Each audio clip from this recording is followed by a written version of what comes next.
All right, let's start with one of our favorites. Welcome back to the show, Todd Swanstrom from the University of Missouri, St. Louis. Thanks for coming back again and setting the table for us here tonight. First, I just want to ask you kind of how we started the show last week. Why is this the most requested topic? Why are people passionate about transportation of all things? Well, one thing is very practical, Casey. This is the most expensive item in the family budget. It's more than housing. So naturally, it's about 21% of total income is spent on transportation. So naturally, they care about it that way. But I would say the other thing that's going on is, we talk about Americans have a love affair with the automobile, and you could say that maybe they had a kind of shotgun marriage, with the automobile because of the way we live. You need to have an auto. But I would say now there's some marital squabbles, and some people are even thinking about having an affair with bicycles and public transit. So there's a kind of a trouble underneath the American dream and the infatuation with the automobile, I think. Okay, so I've heard you talk about the complete street. We think streets, we think cars. What do you mean when you talk complete street? What do people mean by that? Well, complete streets is a really interesting movement in recent years, that streets shouldn't just be for cars. They can be for pedestrians, for bicyclists. They should be friendly to the handicapped so that people can feel comfortable there. If you have a street, and we have many of these in St. Louis that are quite wide, for example, on Skinker, when I go jogging there and you cross at Skinker and Clayton Boulevard, it's 7 lanes wide and the traffic is going 45 miles an hour and you take your life in your hands. That's not a complete street.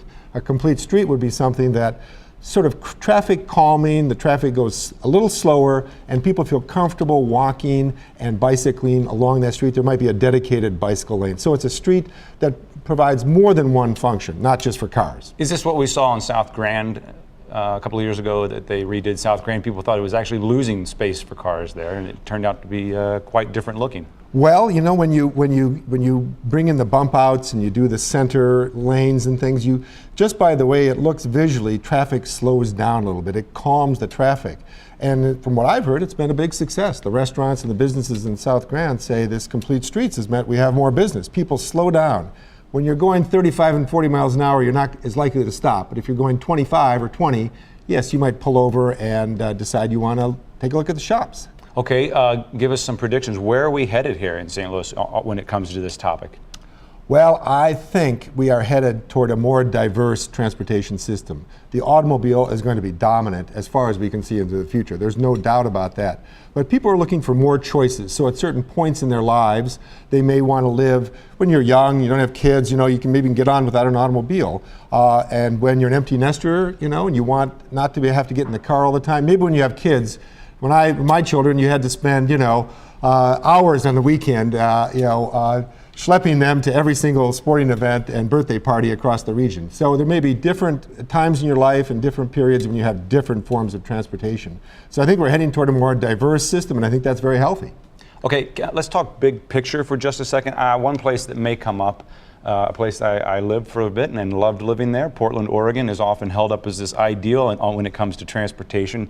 But when I was there, I was struck by the fact that maybe a lot of what Portland has going for it was the result of decisions that were made in the 1970s when it came to, say, an urban growth boundary and things that created some density there. Is there something that we should be doing now, or that we are doing now, that we might reap rewards on 30 years from now? Well, we're not going to build an urban growth boundary, Casey, because to build that, you have to build beyond where the development is. Because if you build where the development is, you're taking property values away from people who have already urbanized that land, right? So we're not in a situation, our urban growth boundary would be about 80 miles, right, out there somewhere.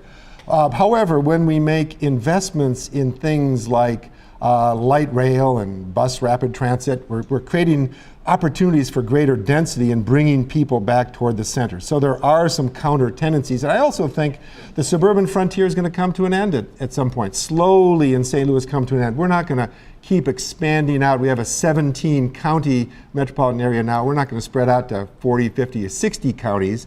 We're going to start seeing the pressure coming back toward the center, and we see it already. The older parts of the region, which were rapidly losing population in the 70s, are kind of leveling out. They're still losing a little bit of population, and I predict it'll turn around. So I see some natural closing of the urban growth boundary, if you will.